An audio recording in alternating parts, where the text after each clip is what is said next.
सबको नमस्कार।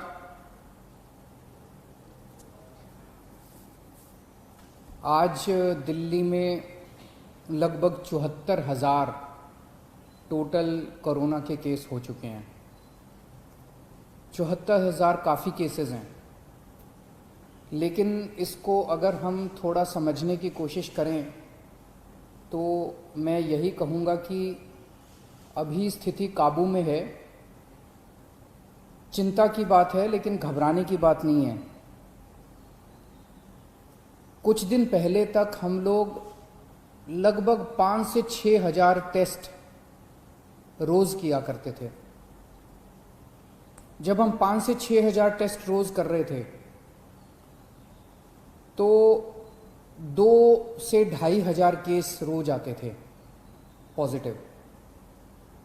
हमने टेस्ट की संख्या बढ़ा के 18,000 कर दी। पिछले कुछ दिनों से 18 से 20,000 टेस्ट रोज़ हो रहे हैं, तो 3 गुना हमने टेस्ट की संख्या बढ़ा के कर दी। तो जाहिर तौर पे जब टेस्ट इतने बड़े स्केल पे कर रहे हैं तो केसेस भी थोड़े से बढ़ रहे हैं। तो जैसे जब हम 5 से 6 हज़ार टेस्ट रोज़ कर रहे थे तो 2 से 2,500 केस पॉजिटिव आते थे। अब जब 18,000 केस रोज़ कर रहे हैं तो अब 3 से 3,500 केस इतने ही बढ़े। हमने टेस्ट 3 गुने कर दिए, लेकिन पॉजिटिव केस 2 से 3,000, पहले 2,000 आते थे, अब 3,000 आने लगे, 3,500 आने लगे। तो जाहिर तौर पे मान लीजिए कल हम 1 लाख, 2 लाख, 3 लाख टेस्ट करेंगे तो केसेस थोड़े से ज़्यादा आएंगे। अच्छी बात यह है कि 74,000 टोटल केस अभी तक हुए, इनमें से 45,000 लोग ठीक हो चुके हैं। तो लोग बड़ी तेजी से जल्दी जल्दी ठीक हो रहे हैं। ज़्यादा टेस्ट करने की वजह से ज़्यादा संख्या बढ़ती हुई दिख रही है, लेकिन लोग ठीक बहुत तेजी से हो रहे हैं। 2400 के करीब टोटल लोगों की अभी तक मौत हुई है दिल्ली में। आज की डेट में 26,000 टोटल पेशेंट हैं। अभी कोरोना के 26,000 टोटल पेशेंट हैं। उन 26,000 में से केवल 6,000 हॉस्पिटल में हैं, बाकी सब अपने घर पे अपना इलाज करा रहे हैं। बाकी सारे पेशेंट माइल्ड, थोड़ा बुखार है, थोड़ी खांसी है, ऐसे ही हैं। 6,000 पेशेंट अस्पतालों के अंदर हैं। मैं पिछले कुछ दिन का डेटा देख रहा था। 19-20 तारीख के बाद से, आज 26 तारीख हो गई ना, पिछले एक हफ्ते में टोटल बेड की संख्या, जो बेड पे पेशेंट सभी हैं, जो बेड्स ऑक्यूपाइड हैं, वो लगभग 6,000 के करीब रही है। मतलब कभी किसी दिन 6,000 है, किसी दिन 6100 बेड है, किसी दिन 6200 है, किसी दिन फिर 6100 आ जाती है, किसी दिन फिर 6150 हो जाती है। यानी कि हालांकि रोज 3-3,500 मरीज नए आ रहे हैं, लेकिन इन नए मरीजों को हॉस्पिटल के बेड्स की ज्यादा जरूरत नहीं पड़ रही। इसका मतलब ये सीरियस मरीज नहीं है। दिल्ली में जितने लोगों को कोरोना हो रहा है वो माइल्ड कोरोना हो रहा है, हल्का कोरोना हो रहा है। कोरोना होता है वो ठीक हो जाते हैं, उनको अस्पताल जाने की कम लोगों को ज़रूरत पड़ रही है। और जितने लोगों को अस्पताल से छुट्टी मिल रही है, लगभग उतने ही लोगों को अस्पताल जाने की ज़रूरत पड़ रही है। तो बेड की रिक्वायरमेंट जो है अपने दिल्ली में, वो अब 6,000, पिछले एक हफ्ते से लगभग 6,000 बेड्स की ज़रूरत है। और अभी हमारे पास दिल्ली में 13,500 बेड हमने तैयार कर रखे हैं। अस्पतालों में 13,500 बेड इस टाइम अपने तैयार हैं। उसमें से 7,500 बेड खाली हैं और केवल 6,000 बेड पे पेशेंट हैं। और ये 6,000 बेड पिछले एक हफ्ते से लगातार कांस्टेंट आ रहा है। मुझे ऐसा लगता है कि आने वाले समय में अगर ज़रूरत पड़ी तो शायद हो सकता है आईसीयू के बेड की ज़रूरत पड़े। अब हमें लोगों की जान बचाने के लिए हो सकता है आईसीयू के बेड बढ़ाने पड़े, तो हम दोनों ही कर रहे हैं। हालांकि हमने आज 13,500 बेड हमारे पास है, 7,500 बेड खाली हैं, फिर भी आज हमने कैबिनेट करी थी।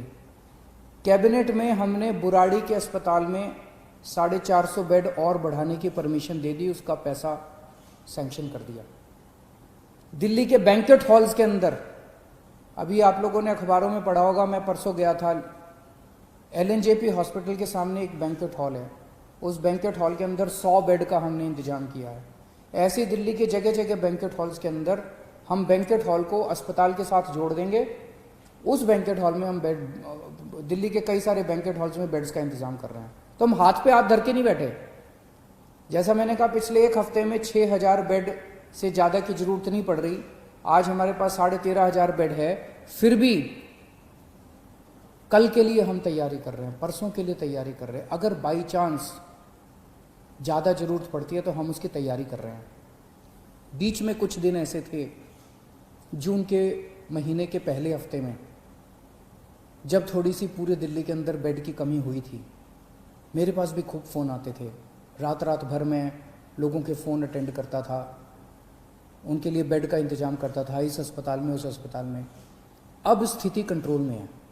अब काफ़ी होटलों के अंदर हमने पिछले 10 दिन में लगभग 3,500 बेड्स का इंतजाम किया होटलों के अंदर, उनको हमने अस्पतालों से अटैच कर दिया। इस वजह से बेड्स इतने बढ़ गए हैं। और अब आने वाले टाइम में बैंक्वेट हॉल में बेड्स लेंगे, बुराड़ी अस्पताल तैयार हो जाएगा, और भी कई सारे स्टेप्स उठा रहे हैं। साथ में आईसीयू के अंदर बेड्स बढ़ा रहे हैं, जीटीबी हॉस्पिटल में, राजीव गांधी हॉस्पिटल में और एलएनजेपी में। इन तीनों के अंदर आईसीयू के बेड्स की बहुत बड़े स्तर के ऊपर हम मात्रा बढ़ाने जा रहे हैं, ताकि अगर सीरियस मरीजों को ज़रूरत पड़े तो उसकी हमारी तैयारी होनी चाहिए। मौत के अंदर कोरोना से लोग, अगर कोरोना, पहली बात तो भगवान करे कोरोना हो ही ना आपको, अगर कोरोना हो भी जाए तो आप सही सलामत ठीक हो जाएं। कोरोना की वजह से मौत नहीं होनी चाहिए। उसे रोकने के लिए, उसे कम करने के लिए हमने 2 बहुत महत्वपूर्ण कदम उठाए हैं। एक तो है प्लाज्मा थेरेपी। आपने सुना होगा, कुछ दिन पहले मैं प्लाज्मा थेरेपी का जिक्र किया करता था। दिल्ली पहला राज्य था पूरे देश में जहां प्लाज्मा थेरेपी को हम लोगों ने बड़े उत्साह के साथ शुरू किया। हमने इसके ट्रायल किए, एलएनजेपी अस्पताल में इसके ट्रायल हुए। 29 केसेस के ऊपर ट्रायल किए गए और उनके नतीजे बहुत अच्छे आए। उन नतीजों को फिर हमने केंद्र सरकार में सबमिट किया। अब हमें 200 और पेशेंट्स के ऊपर प्लाज्मा थेरेपी करने की इजाज़त मिली है। तो सरकारी अस्पतालों में एलएनजेपी और राजीव गांधी अस्पताल में प्लाज्मा थेरेपी की इजाज़त मिली है, और इसके बाद कई सारे प्राइवेट हॉस्पिटल्स ने भी प्लाज्मा थेरेपी की इजाज़त ले ली है। कई सारे प्राइवेट हॉस्पिटल्स भी इस टाइम प्लाज्मा थेरेपी कर रहे हैं। इसके नतीजे ये दिखाते हैं कि अगर कोई मॉडरेट पेशेंट है, अगर कोई बहुत सीवियर पेशेंट है, वेंटिलेटर पे है, मल्टी ऑर्गन फेलियर हो चुका है, ऐसे पेशेंट्स को तो शायद प्लाज्मा थेरेपी से बचा पाना मुश्किल हो। लेकिन जो लोग अभी, जिनकी हालत ज़्यादा बिगड़ी नहीं है, उनको अगर दिया जाए तो उनकी हालत को आगे बिगड़ने से रोका जा सकता है इससे। ऐसा अभी तक के नतीजों ने दिखाया है। तो प्लाज्मा थेरेपी के ज़रिए हमारी उम्मीद है कि हम मौत को कम करने में शायद सफल हो पाएँ। एलएनजेपी अस्पताल के नतीजे ये दिखाते हैं। एलएनजेपी अस्पताल में पहले डेली जितनी मौत होती थी, आज उससे आधी से भी कम हो गई हैं पिछले कुछ दिनों में, जब से प्लाज्मा थेरेपी शुरू किया। तो हमें उम्मीद है कि आने वाले समय में इससे हम इसको कम कर पाएंगे। दूसरी चीज़, कोरोना में सबसे ज़्यादा परेशानी होती है कि मरीज का ऑक्सीजन का लेवल अचानक कम हो जाता है। एक आम आदमी का ऑक्सीजन का लेवल 95 होना चाहिए। अगर ये 90 से कम हो जाए तो ये खतरा माना जाता है। 85 से कम हो जाए तो बहुत सीरियस माना जाता है। अब इसमें जैसे अगर आपका ऑक्सीजन लेवल 90 हो जाए या 85 हो जाए तो आपको सांस लेने में तकलीफ होती है और बहुत ज़्यादा ब्रेथलेसनेस होती है, सांस रुकती है आपकी, बहुत ज़्यादा आपको तकलीफ होती है। लेकिन कुछ पेशेंट्स ऐसे भी हैं इस बीमारी में जिसमें ये देखा गया कि ऑक्सीजन का लेवल बहुत कम हो गया लेकिन कोई सिम्टम्स ही नहीं है और अचानक फिर ड्रॉप हो जाता है और अचानक उसकी मौत हो जाती है। तो इसके लिए हमने एक निर्णय लिया है, निर्णय नहीं लिया, लागू कर दिया है कि जितने लोग घरों में जिनका इलाज चल रहा है, होम आइसोलेशन में हैं, माइल्ड सिम्टम वाले हैं, ए सिम्टम बिना लक्षण वाले मरीज हैं, जिनको कोरोना है लेकिन कोई लक्षण नहीं है, ऐसे सारे मरीजों के घर में हम लोगों ने ऑक्सीमीटर पहुंचा दिया है। हो सकता है कुछ एक बच्चे हों लेकिन लगभग सारे, मेरे को बताया गया कि लगभग सारे मरीजों के घर में ऑक्सीमीटर हम लोगों ने पहुंचा दिया। ये ऑक्सीमीटर आपका सुरक्षा कवच है। जिन जिन लोगों को ऑक्सीमीटर मिला है, कोशिश करके हर घंटे 2 घंटे में एक बार ऑक्सीजन नाप लेना। बड़ी आसान होता है, उंगली में लगा के आप ऑक्सीजन आधे मिनट में नाप सकते हो। अगर आपका ऑक्सीजन लेवल 94 के नीचे आ जाए, आप तुरंत हमें फ़ोन कर देना, आपके घर पे ऑक्सीजन इमरजेंसी में भिजवा देंगे और ज़रूरत पड़ेगी तो आपको अस्पताल में एडमिट कर देंगे। तो ये ऑक्सीमीटर आपका सुरक्षा कवच है। आप अगर ऑक्सीजन अपनी नापते रहोगे तो उम्मीद करते हैं कि फिर आप ठीक रहोगे। इस तरह के ढेरों मरीज हैं, जो हज़ारों मरीज हैं जो अभी तक घर में ठीक हो चुके हैं और जिनका अभी घर में इलाज चल रहा है, उनकी भी सेफ्टी के लिए हम कदम उठा रहे हैं और जो अस्पताल में आ रहे हैं उनकी भी इलाज के लिए कदम उठा रहे हैं।